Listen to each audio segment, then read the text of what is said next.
Nutritions chapati రోటీ కాకుండా సంతృప్తిగా rice కూడా తినవచ్చు. Doctor rice, sugar free rice, doctor rice, diabetic rice, sugar పెంచని బియ్యం, డాక్టర్ రైస్. అంటే మీరు అందరూ కూడా టెక్నాలజీ ఆల్రెడీ వాడుతున్నవారు. సో మీకు ట్రైనింగ్ ఓన్లీ అది ఎట్లా చేయాలో చూపించడం కానీ అసలు దాని గురించి అవగాహన లేదనేది మన మనసులో నుంచి తీసేయాలి ఫస్ట్. సో నేను ఎట్లా వాడతాను టెక్నాలజీ, సెల్ ఫోన్ మీరు కూడా అట్లా వాడుతా ఉన్నారు. సో దాంట్లో ఎటువంటి తేడా లేదు. ఇంతకుముందు టెక్నాలజీ అంటే ఓన్లీ సిటీస్ కి పరిమితం అయి ఉండేది. బాగా చదువుకున్న వాళ్ళు, పెద్ద పెద్ద కాలేజ్ చేసిన వాళ్ళకి పరిమితం ఉండే కావచ్చు. కంప్యూటర్ నేను చిన్న ఉన్నప్పుడు కంప్యూటర్ వాడాలంటే అది పెద్ద స్టేటస్ సింబల్. కంప్యూటర్ అంటే ఎవరు కొంతమందికి కొన్ని స్కూళ్ళల్లో ఉండేది, కొన్ని ఇన్స్టిట్యూషన్స్ లో ఉండేది. కానీ ఇప్పుడు కంప్యూటర్స్ కామన్ అయిపోయాయి. కంప్యూటర్స్ లేకపోయినా సెల్ ఫోన్ ఉంటుంది అందరికి, అవునా? ఇది చిన్న కంప్యూటర్ మన దగ్గర అందరి పాకెట్స్లలో అందరి దగ్గర ఉంటుంది కంప్యూటర్. కాబట్టి మీ అందరు కూడా టెక్నాలజీ ఆల్రెడీ తెలుసు.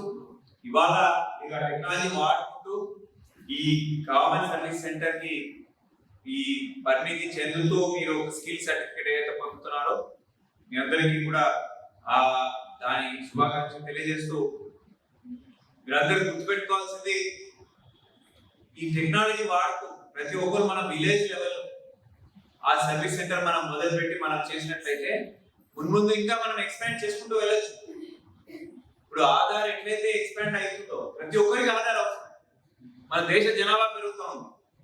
లోకల్ లెవెల్లో ఇంతకుముందు ప్రభుత్వం తరఫున ఇయ్యని సర్వీసెస్ కూడా ఇప్పుడు లోకల్ లెవెల్లో ఇస్తున్నాం. ఇంతకుముందు ఆధార్ కావాలంటే ఎక్కడో హెడ్ క్వార్టర్ రావాలా, మండల హెడ్ క్వార్టర్ రావాలా, లేదా డిస్ట్రిక్ట్ హెడ్ క్వార్టర్ రావాలి. ఇప్పుడు అన్ని కూడా విలేజ్ లెవెల్లో అందించడానికి ప్రభుత్వం ప్రయత్నిస్తుంది.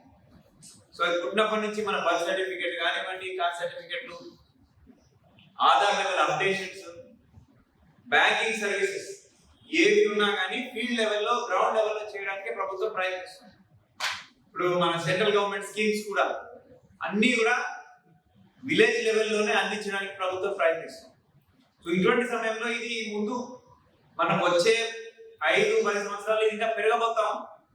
ఇంకా చాలా మంది టెక్నాలజీ వాడడం స్టార్ట్ చేస్తాం. చాలా మంది ఇంకా సర్వీసెస్ మీరు మీ సిఎస్సి ద్వారా ఇచ్చే సర్వీసెస్ అవసరం చాలా ఉంటుంది.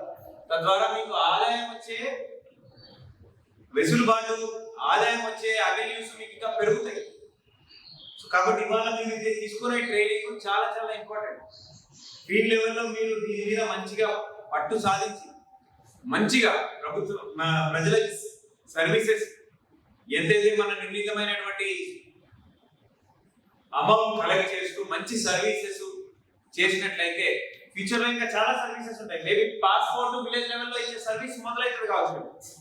చాలా మంది ఫారెన్ వెళ్ళాల్సి వస్తుంది. ఇప్పుడు పాస్పోర్ట్ కావాలంటే ఆర్టీఓ ఆఫీస్కి వెళ్ళాలా, రేపు జిల్లా లెవెల్లో అవి చేస్తారు. ఇంకా టెక్నాలజీ అయినా కొద్ది విలేజ్ లెవెల్లో కూడా పాస్పోర్ట్ అప్డేషన్ సర్వీసెస్ ఉంటాయి. వాటన్నిటికి ఫీ ఉంటుంది. ఆ ఫీ అన్ని కూడా మీలాంటి సెంటర్స్ కే పే చేసి చేయాల్సి ఉంటుంది. పబ్లిక్ ఎక్కడ పడితే అక్కడ ఇవ్వడానికి వీలు పడుతుంది. కాబట్టి మీరందరూ గుర్తుపెట్టుకోవాల్సింది ఏంటంటే ఈ సర్టిఫికేట్ వాల్యూ చాలా చాలా ఎక్కువ. ప్రొవైడెడ్ మీరు అక్కడ వెళ్ళి మంచిగా నేర్చుకొని పని మంచి సర్వీస్ ఇవ్వాలి. మళ్ళీ పబ్లిక్కి మీరు సరిగా సర్వీస్ ఇవ్వకపోతే మీ సిఎస్సి సెంటర్ నిలబడదు. మంచిగా మీరు నేర్చుకొని చేసినట్లయితే మీ కాళ్ళ మీద మీరు నిలబడేటట్టు, మీ ఆదాయం మీకే ఉండేటట్టు. ప్రభుత్వం కూడా ఇందిరా మహిళా శక్తి ద్వారా ఏం కోరుకుంటుంది? మహిళలందరూ సాధికారత, మీ ఎంపవర్మెంట్, ఎవరి మీద ఆధారపడకుండా స్వతహాగా మీరు మీ మేధస్సుతోని, మీ పనితోని మీకు ఆదాయం రావాలి. తద్వారా మీ జీవితానికి మీరే అధికారికంగా ఉండాలి. ఎవరి మీద ఆధారపడి ఉండదు. మీ మీద మీరే మీకు అధికారం ఉండాలనే ఉద్దేశంతోనే ప్రభుత్వం ఇందిరా మహిళా శక్తి చేస్తుంది.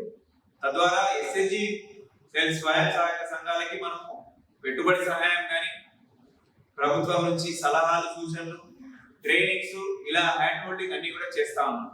బట్ అల్టిమేట్ గా ఇవన్నీ మీరు అందిపుచ్చుకొని మీరు నిష్ణాతులై ఇంకా నెక్స్ట్ స్టేజ్ ఆలోచన చేయాలి. ఇండియా పాకిస్తాన్ ఉద్రిక్తతలపై లేటెస్ట్ అప్డేట్స్ కోసం డౌన్లోడ్ చేసుకోండి RTV లైవ్ యాప్.